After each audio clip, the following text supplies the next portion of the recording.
ఇవేమిటండి? ప్రేమ పత్రాలు. వీటిని హృదయం మీద రాసుకుంటే మీలో ప్రేమ పెరుగుతుంది. అయితే నాకు రాయండి. కాదండి, నాకు ముందు రాసుకోండి. నాకు ముందు రాయండి. షూ.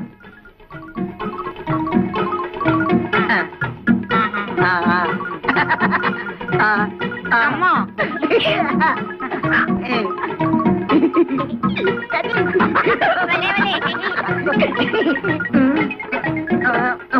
ఒరేయ్, త్వరదేస్తోందిరా. నాకు కుదరదేస్తుందిరా. ఏ అమ్మాయి, నిన్నే ప్రేమ దురదలోంచి పుడుతుందా? అవును, ప్రేమ దురదలోంచి పుట్టి బురదలో పోతుంది. వస్తాన్రా.